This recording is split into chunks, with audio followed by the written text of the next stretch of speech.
You're listening to Choose FI Radio. The blueprint for financial independence lives here.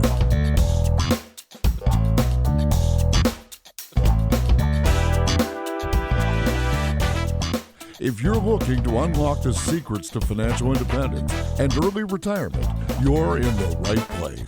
Stay tuned and join a community of like-minded people who are getting off the hamster wheel and taking control of their lives in the pursuit of financial independence. Choose FI, your home for financial independence online.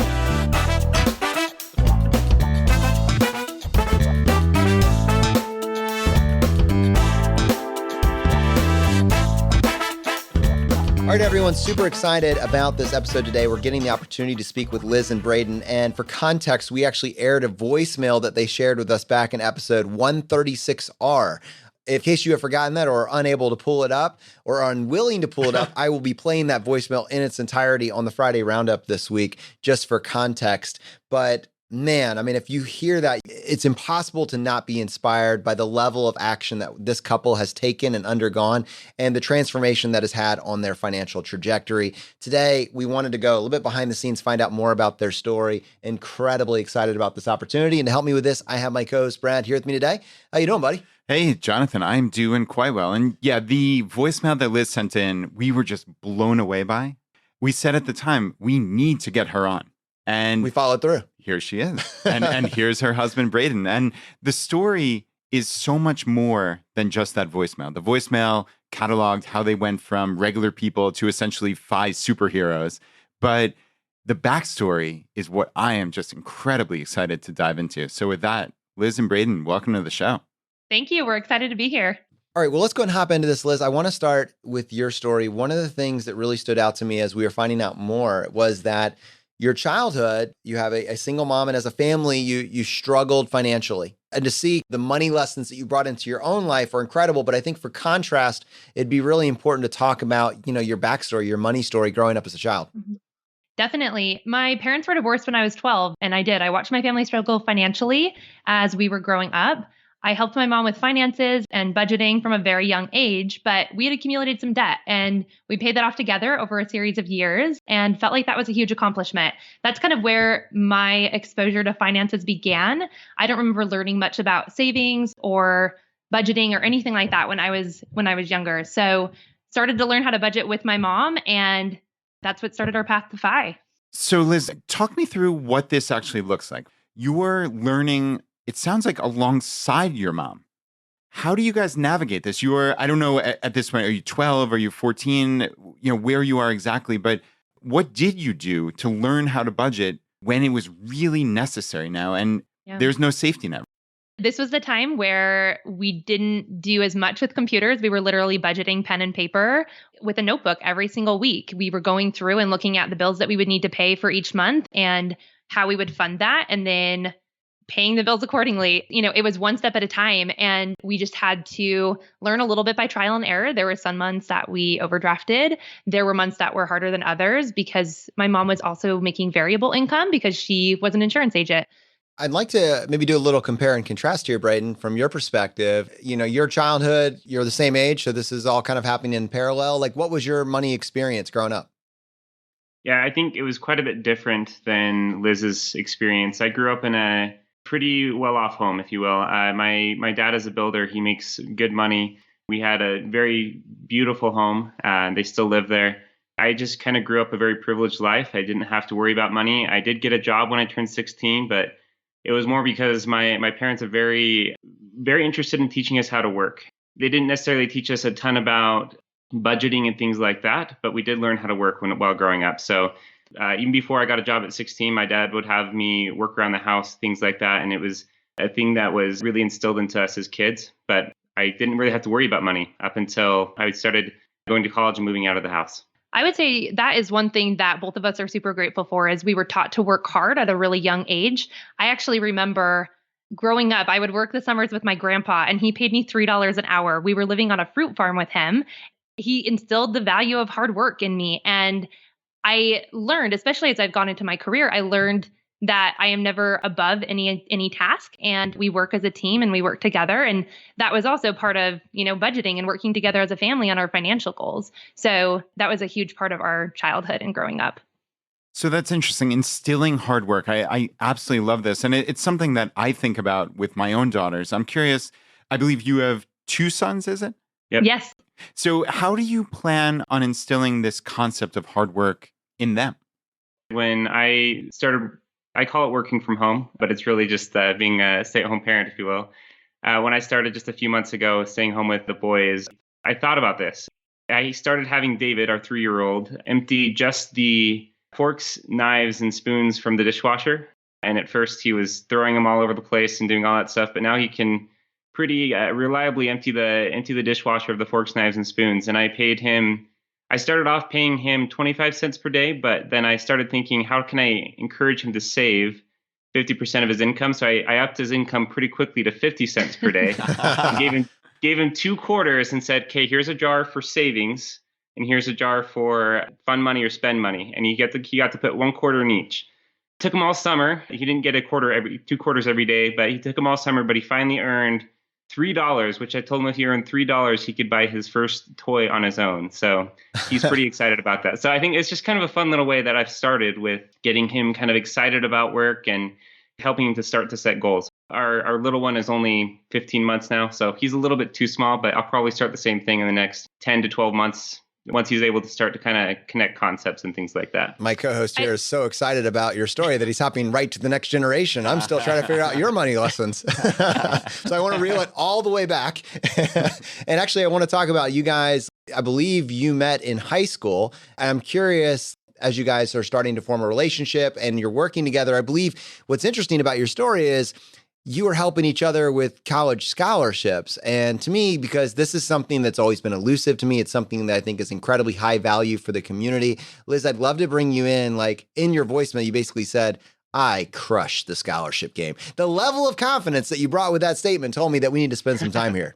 Definitely. I was super blessed. I had over $100,000 in scholarships. I actually had a friend that was the $1 million scholar that won $1 million in scholarships. So you can go a bit further than I went, but I had my mom helping me with scholarship essays every single day as pretty much a part-time job, or we were probably spending 20 to 30 hours a week working on scholarships my senior year of high school, but it paid off and it was well worth the payoff. I probably received, I remember I had the metrics. I don't remember anymore, but I received about 20% of the scholarships that I actually applied for. I was applying for everything. Wow. And that's what allowed me to get that 100,000 in scholarships. And I honestly think it was just the diligence of researching and finding all the opportunities, looking at the school's bulletin, having conversations, and making sure I was tapping into every single opportunity out there. So there's so much here. There's multiple questions. One is to drop a little quote here. It's often used. You're the average of the 5 people that you spend the most time with, something that we reference from Jim Rohn. One, it's very interesting to me that someone in your wheelhouse, one of your friends was a $1 million scholarship applicant winner. That's crazy. But for the sake of anchoring ourselves to this competition, like you knew that was possible and you did your version of it, which was incredible. And then also, Braden, was there spillover effect from her pursuing this in your own pursuit of college? Absolutely. So I was actually a grade younger than her in high school. I met her when she was in the heat of all this applying for scholarships. She was a senior, I was a junior. And basically I was like, I haven't even thought about college. It's not even something that's on my radar, even though I'd be going when less than a year, right? So we met just at the end of my junior year of high school. From that point on, she basically coached me through the process. So I only really focused on scholarships and qualifying for scholarships my senior year, but I joined about 6 or 7 different clubs. I asked if there were any leadership responsibilities in the clubs that I could take. I joined as the youth city council mayor of my city, just did tons of different service opportunities and things like that. I also started looking at the very beginning of my senior year for different scholarships. So I applied to several of the same scholarships that Liz applied for. But for whatever reason, I didn't get nearly as much as Sarah, we'll just say it that way. But I was able to get one full tuition scholarship to the university that I really wanted to go through a state-sponsored scholarship program called Sterling Scholar. So it was really just a cool experience to see me go from not really thinking about school all of a sudden to having a full tuition scholarship by the end of my senior year. And it was really thanks to the encouragement that Liz gave me and kind of the coaching that she gave me as well. Wow. And Jonathan, I want to quickly say one thing that we really did for him is played to his strengths. So when I met him, he loved cooking and he was about to start a culinary arts program at the local technology college. So we played to that strength. And the Sterling Scholar program that he ultimately won had certain categories. And so he applied for the, what was it? Family Consumer Sciences, or it was the portion of that I applied for was the culinary arts section. So we played to his strengths. That's how he got a full ride scholarship, was through that one scholarship. So it doesn't have to be the culmination of dozens of scholarships. It can be just one that you really focus on. And that's what we did for him because he hadn't thought about it and he didn't have necessarily the extracurriculars or the need-based background for some of the scholarships that I applied to.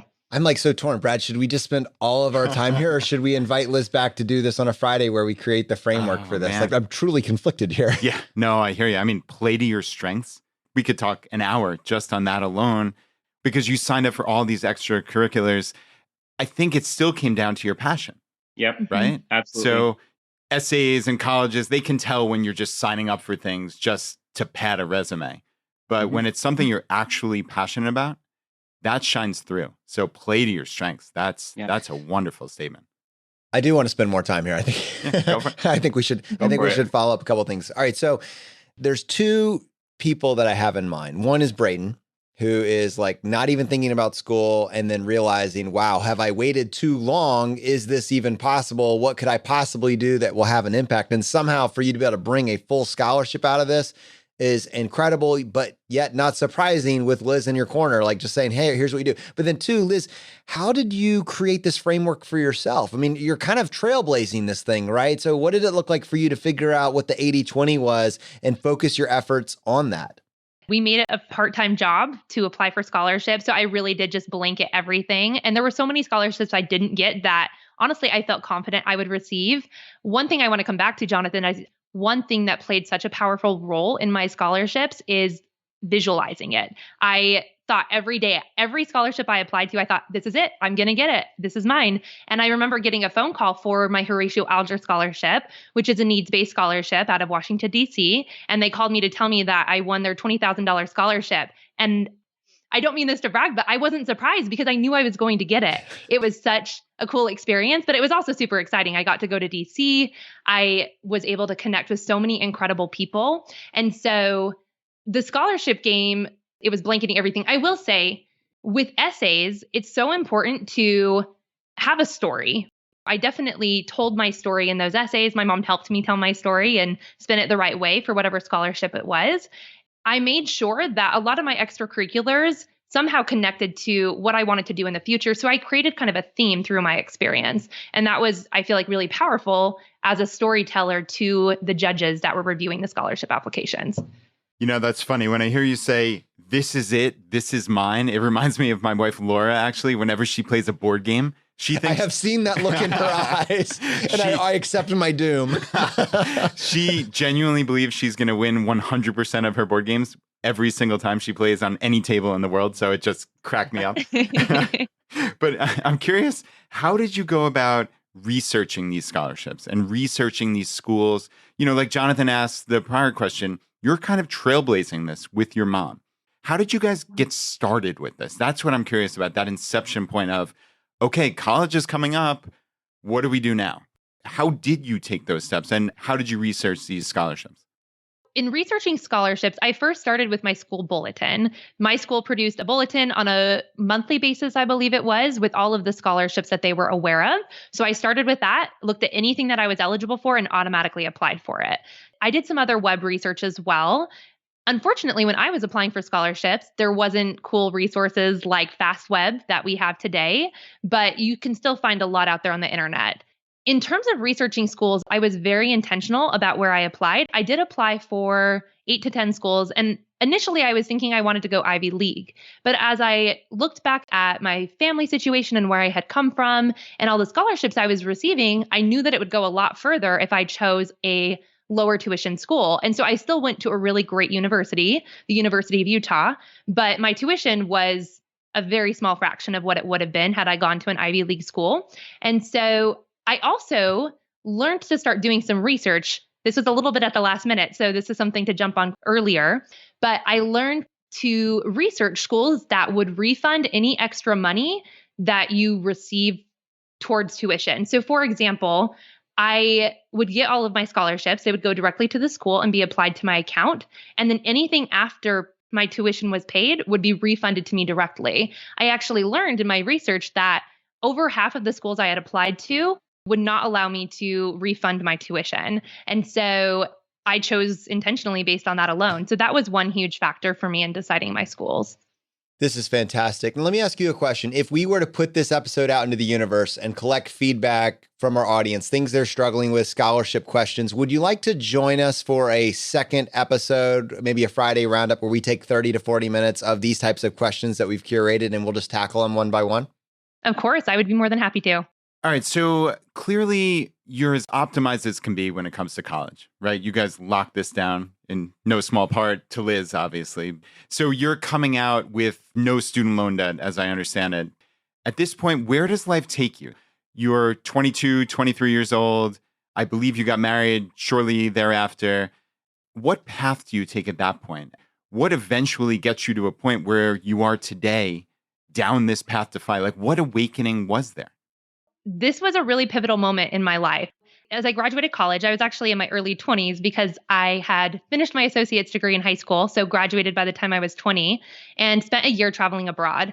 When I was living in India for a number of months, I got really caught up in this mindset of materialism. I had plenty of money, things were really cheap, and I got really excited about buying anything and everything. I hit a very pivotal moment when I was coming home from the airport with 3 full suitcases and was paying ridiculous amounts of fees in baggage. And I realized that I didn't need anything in those suitcases. That led me to create the theme for my next year, which was simplify. And so this was a moment where I started to really think about how I was spending my money. As I returned from India, I actually, for the first time in my life, me personally, had a little bit of consumer debt. And it wasn't much. It was just a few $100 or so. But knowing that I didn't have the money in my checking account to pay it off, I knew that I had to change what I was doing. And funnily enough, I hadn't continued some of the habits I'd set up with my mom about budgeting. And so I had to figure out how to budget myself now. And this was also at a time as I was starting to use more technology. I moved from, my day planner to Google Calendar. This was a time where I started to want to budget on the computer. At first, I was trying to do it in Excel and then found an awesome program that worked for me online and spent hours just looking at my budget and figuring out how to do zero-based budgeting. That started leading me to make wiser financial decisions. So that was a really pivotal moment for me, I would say. At this time, Braden was actually on an LDS service mission. And so when he returned home was when we got married, and thus began our journey, budgeting and thinking about what we wanted our financial future to look like. Braden, when you came back, what do those conversations look like about your financial future at that point? So it sounds like Liz had spent all this time. She's this ultra optimizer. She's got the spreadsheets down. Talk me through the conversations that you guys had to come together as a team. That's a great question because I actually grew up just not thinking about money. Kind of a funny story. One time my mom just said, make me dinner. And I went to the store with her credit card. And I think I spent over $100 for that one meal. It's like for my parents, it was just like, you spend what you want to spend. Right. And then on my service mission in El Salvador is where I was there for 2 years and I really was able to get immersed in the culture.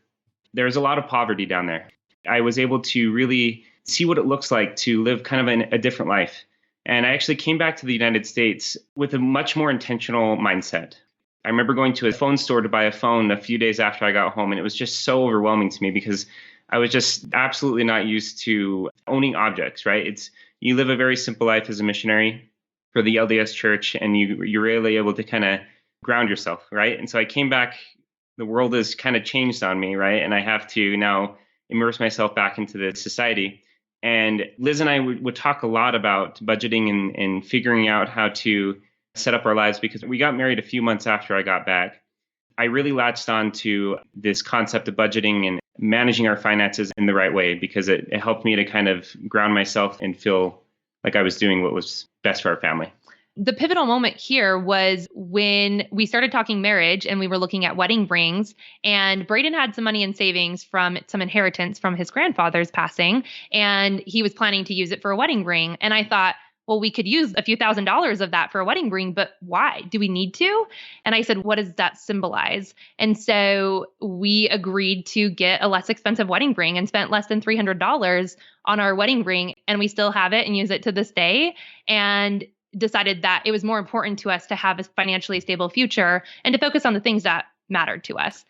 That really is incredible. I mean, that inflection point right there, that's you two agreeing on what it is that you value. And it's, every single time I hear a radio commercial for a diamond company, it's just like, I just want to play it as a fake advertisement on the show, because in contrast, it's crazy how much it's hyped up to tell you this is what you're worth. This is what you're valued in this stone. Like it's 90 years of marketing. Anyway, crazy sidebar. But what I wanted to say is the other thing here is that both of you somehow managed to avoid complacency, that comfortable complacency. Braden, I think I can see of the two stories, you were probably more susceptible to it with that background of privilege that you described, where the money was just there.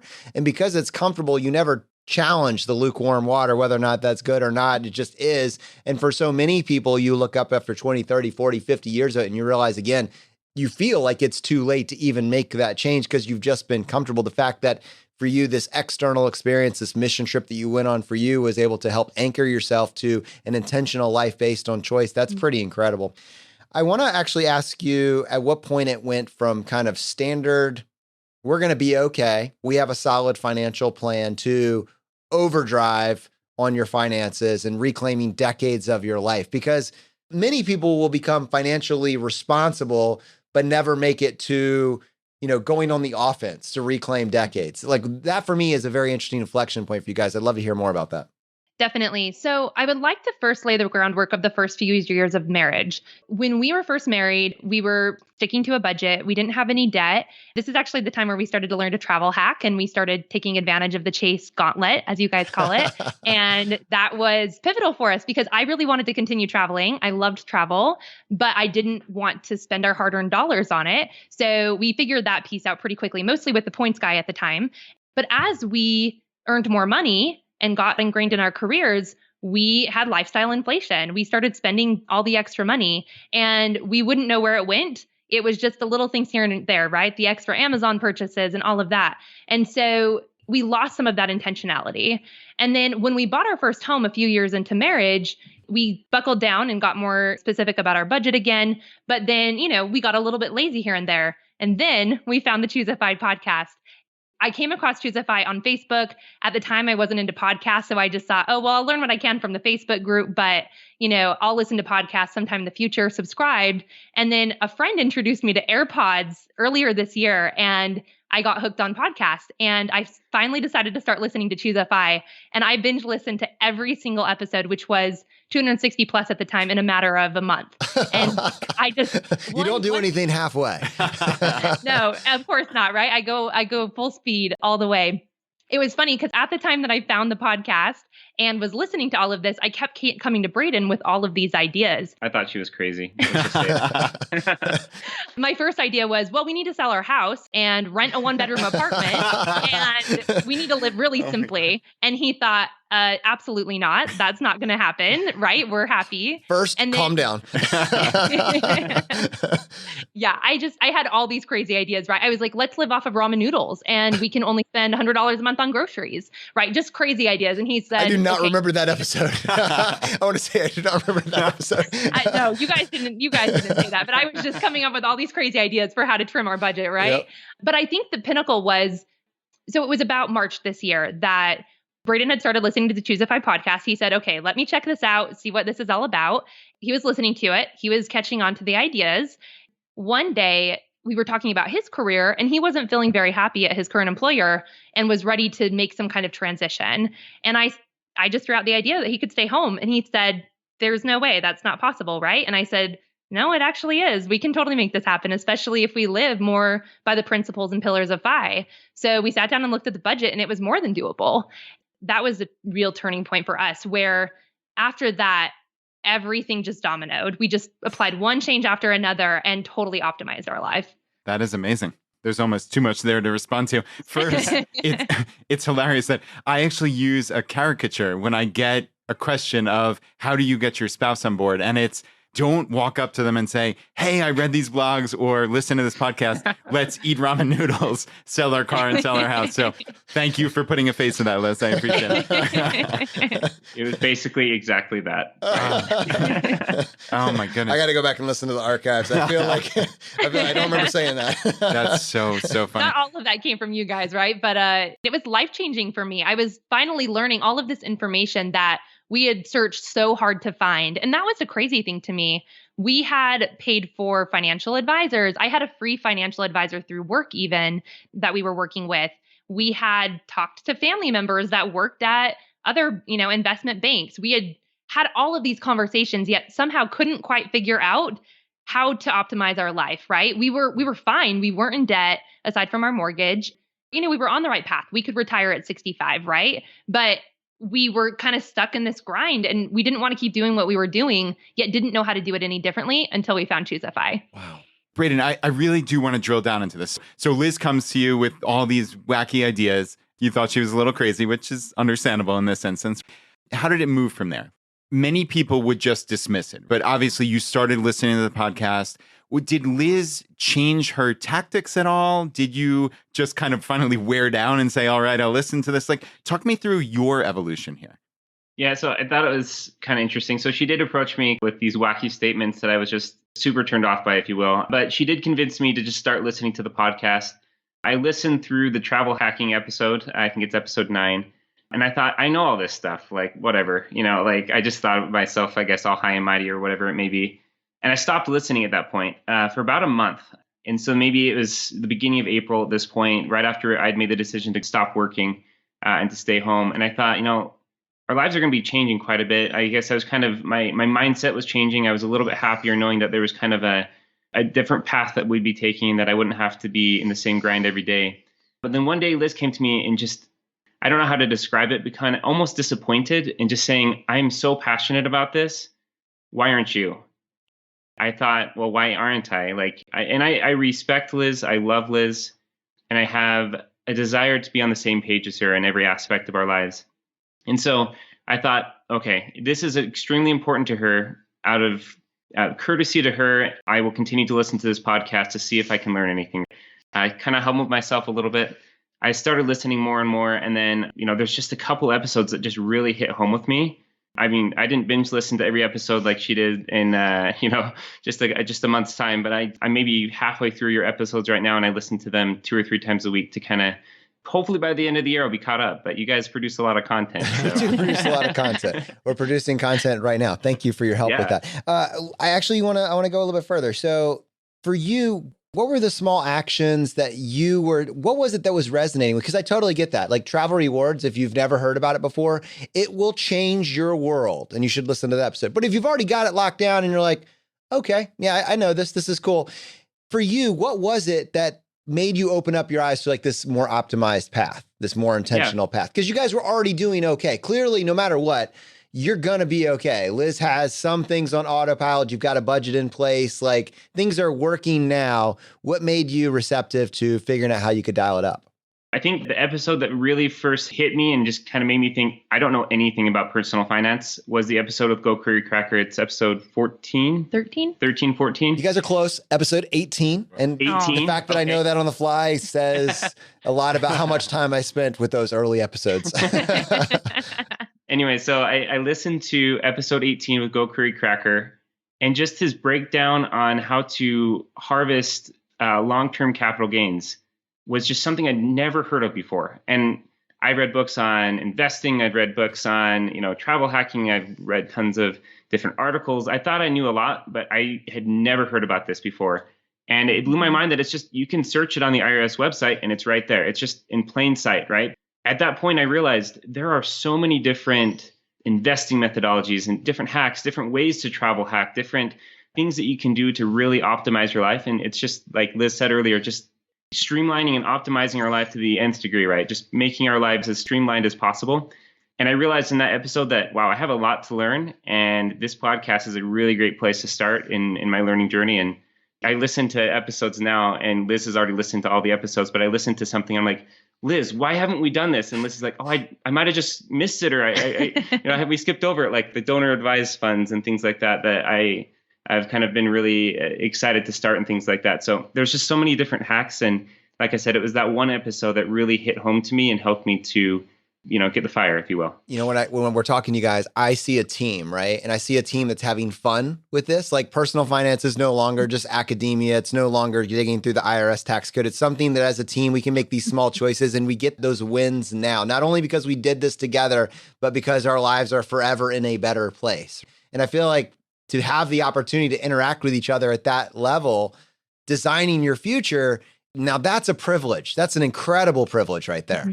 That's exactly right. And one of the coolest things with having Braden on board has been that as he's listening to the episodes, we're picking up more and more, and there's always going to be more to learn, which is what really gets us excited, right? It lights the fire for us. All right, guys. So you said there's always going to be more to learn, but that hasn't stopped you from taking action. And it's just so commendable. It's amazing what you have done in just such a short period of time.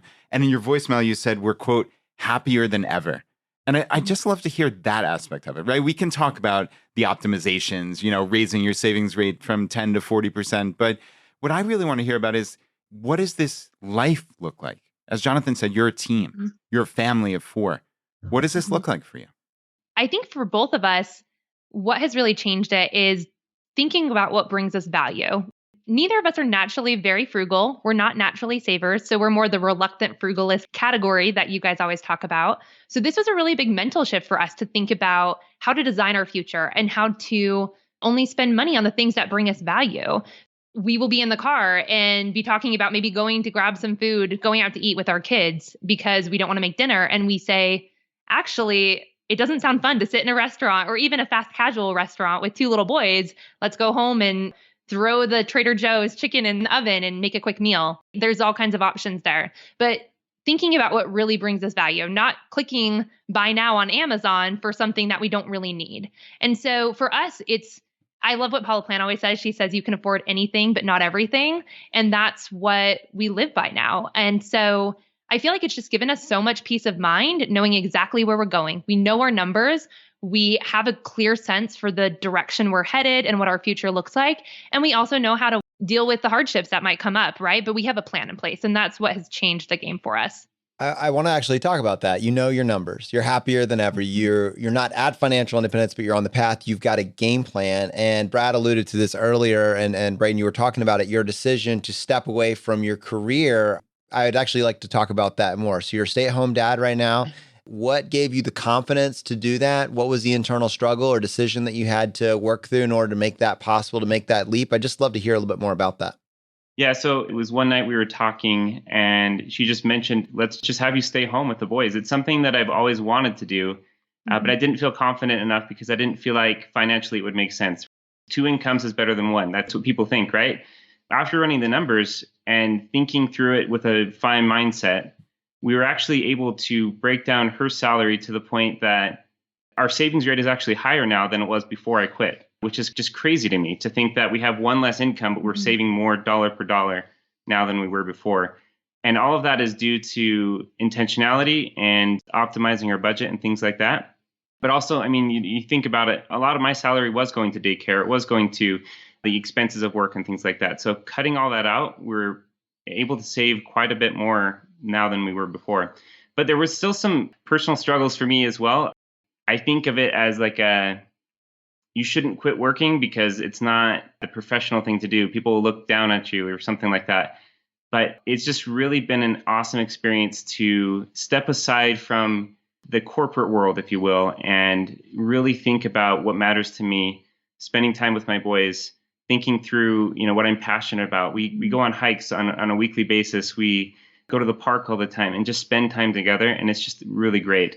Obviously, there's some really difficult days too, right? And that was part of what I thought of beforehand was, do I really want to spend a full day every day with crazy little boys? And some days are tough, but it's quite an amazing experience, to be honest. Yeah. It all comes down to what we value, right? And we value family and we value these experiences with our kids while they're young. And so it was a no-brainer decision to us once we knew our numbers and we felt confident in our decision. Yeah, it's a pretty easy sell to say we value our family. But Braden, you talked earlier about how hard work was such an essential aspect of your family growing up. And I'm curious, what type of conversations did you have with your parents about this when it came time to make this decision? What did that look like? So funnily enough, my mom has always told me I should be a stay-at-home dad. She thinks that's just the coolest thing ever. So it wasn't too tough of a conversation to have, but I think just framing it differently, I haven't stopped working as hard as I was before. In fact, I feel like I work harder. Taking care of boys is no easy work. So that's part of it. But then also I've actually wanted to start a side hustle. It's something that I didn't have time for when I was at my past job. Now that I'm taking care of the boys, I have a little bit of extra time. Not a ton, a few minutes here and there while they're napping. And then I think I also have a lot more excitement to work on something after the kids go to bed at night as well. So, I pulled together a new business that's called $2 Eats. I love that. I love that name, by the way. Yeah. It's inspired by Choosify, right? Some of the earlier episodes, you guys talk a lot about $2 per person per meal. I'm basically building a website with recipes around that idea. So it's a passion project. It's something that's exciting to me, but I'm not putting my main responsibilities of being a stay-at-home dad to the side. That's something that truly is a side hustle. And that's something that just really kept me excited and has kept that hard work mentality alive in me. I want to find out a little bit more about $2 Eats in just a second here. But before I do that, I want to go back to you guys, when you're both working, are saving 10%. Now you're a stay-home parent saving 40%. I want to talk a little bit about how you were able to do so much more while simultaneously one of you leaving the workforce, just because I know that there are parents, both dads and moms. There are individuals out there that are in a similar place. I would love to do this, but we can't afford to walk away. And if there's something there that's replicable, either the mindset shift or really at a practical level, the line items on the budget that made you feel confident with this choice, I think it's probably worthwhile to just explore that at a macro level so people can take that back to their own lives, their own budgets, and start to see whether or not those numbers make sense. Definitely. So I think it first started with the conversations about your home ownership, right? And house hacking. So I mentioned earlier that I had some radical ideas about selling our home and living in a 1-bedroom apartment, which we decided as we thought more about it, and Braden helped me to think more realistically, that it didn't make sense for our family. But we started thinking about how we were using our home and the space in our home. And Big Ern actually has some ideas on his website about how much money you should be spending per person in the home. And so we kind of started to follow some of those ideas. I can't remember all of them off the top of my head, but basically just making sure we're maximizing the use of the space in our home. So because we have a family, Airbnb didn't make sense. We went back and forth on the argument of put extra money towards principal and pay down your mortgage faster or increase cash flow. And ultimately, we're young enough that we decided to increase cash flow. So we did end up refinancing our home into a much lower interest rate. It doesn't always make sense, but the math really made sense for us because it substantially reduced our monthly payment and increased our cash flow that we could then increase into our investment accounts, or we could put into side hustles or things like that. So homeownership was a big one to start. Another big one is cars, right? So we had 2 cars. When we were first married, we only had 1 car. And we immediately knew if Braden was staying home, we didn't need 2 cars. I'm at work 10 hours a day. Do I really need a car sitting there in a parking lot for that long? We sold our second car. We now have a minivan for our 1 family car, and I ride my bike to work. I take public transit here and there, especially as it's getting cold outside, but I take public transit and ride my bike, and we just make do with 1 car. And it saves us a lot of money on the maintenance and the insurance and all of that. Our cars were paid off, so that wasn't an issue. But again, that was additional cash flow that we could throw into investments. So those are 2 of the big things. I can keep going. There's a number of things that we've done, right? So we've paid off our cell phones and created a prepaid plan to save money on our phones. We have obviously done a lot to minimize our grocery bill. We changed some stuff up with our life insurance. We used to have an indexed universal life policy and now have a term life policy because that makes more sense with having more control over our investments and a number of other things. Et cetera, et cetera. No, et cetera is great. Yada, yada. But also when you pair that with not paying daycare, I mean, daycare, what were you budgeting for that when you were both working? So we were optimized there as well. We were in a pretty inexpensive daycare. We decided not to go with one of the fancy daycares that sends you pictures during the day and to choose a more low-key daycare that took great care of our kids for about $600 a month each. So we were paying about $1,200 a month in daycare. So, I mean, the reality is, Jonathan, number-wise, we still had quite a bit of extra income from my husband's job. The funny thing is, like we said, we've increased our savings rate substantially. And so a lot of our extra money is now going to tax advantaged accounts, maxing out 401ks, IRAs, HSAs, and then going into our taxable brokerage account.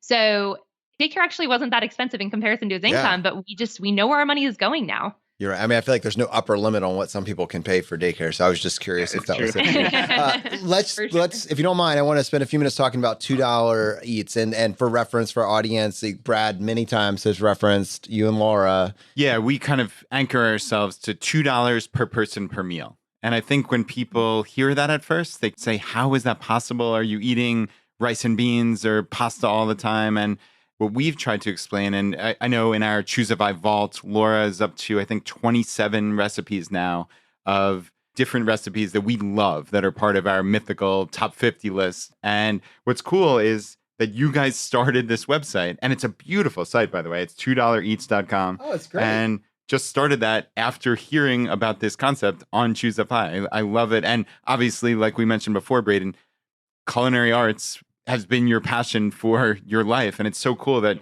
you have the time, energy, and space to do this now. This is amazing. Right? I'm on the site right now. This is awesome. So, Braden, I just made a recipe this past week I think will fit in this. It's one I found on the internet. It's called Instapot Crack Chicken. Can't go wrong there. Anyways, I'm pretty sure I'm just mentally doing the calculation. I'm pretty sure that is also going to fall under this, but we will have $2 eats linked up in the show notes for this episode. I have long thought that I wanted to put more focus on this idea. We talk about it in passing, and to be able to go and get the price per serving, there's certain ingredients that when you're talking about $2 per person per meal, you're probably not going to use those, but that's not necessarily limiting as long as you're aware of what you can use. And this is incredible what's on this site. So thanks for putting this together. And I think this is going to do really well. So this is awesome. Exciting. Thank you. Yeah, absolutely. Yeah, I'm really excited about it. And it's taken a long time to think through the concept and kind of what it is. But in all reality, it's not that hard to eat for about $2 per person per meal. Breakfast is usually extremely cheap. You can eat oatmeal or eggs, and it's just, cents. And then you can have extremely delicious and kind of gourmet food, if you will, for not very expensive. For instance, one of the recipes I'm going to be posting on the website soon, you can actually buy at Cheesecake Factory. I think the price is $22 for one serving. And you can make it for about $2.50 per serving at home. So, it's just crazy to see the difference in cost. And it really just helps you to realize that by going out to eat, you're not necessarily getting better food, but you are spending a lot more. So it's oh my goodness. Fun. I'm really excited to follow you guys, and also for our audience to be able to leave you some feedback on this. I think this is really cool. Jonathan, I think the thing that's been really cool about it is it's kind of gamified groceries for us. It's made it so fun to, look at the grocery bill every week and calculate out what the costs are for some of the meals. It's become a game for us, which is, again, part of what makes us happy and makes life fun. The mental reframe here that's so critical about $2 per person per meal is it moves you to cost of consumption rather than total grocery bill package or anything else, because that's kind of fungible. Some months you might spend more, but you have these in bulk and you're spending it less. You want to know, but if you can anchor yourself to cost per meal or cost per person per meal, that over time is much more predictable. And having that as an anchor, regardless of, let's say it's $3 a person or $4 a person occasionally, just having that anchor of $2 per person, that's freedom right there, because over time it's going to average out and you are going to be reclaiming hundreds of dollars a month over what it is if you're just not tracking it. If you go and, why not? Well, it's easier. We'll go to Cheesecake Factory. It's already made $22 a person. No big deal. It tastes great. Well, yeah, but you don't get a choice. You're playing the game either way, but if you don't know the rules, you're probably not going to win. Exactly. All right. This has been a treat, a pleasure. On most shows, that would be the end of the episode. But Liz, Braden, on this show, Brad and I would love to give you the chance to tackle the hot seat. Are you ready for this? Let's do excited. it. In a world drowning in debt and rampant consumption, trapped by the chains of lifestyle inflation, these questions highlight the secrets of those who have broken free. Welcome to the Choosify Hot Seat.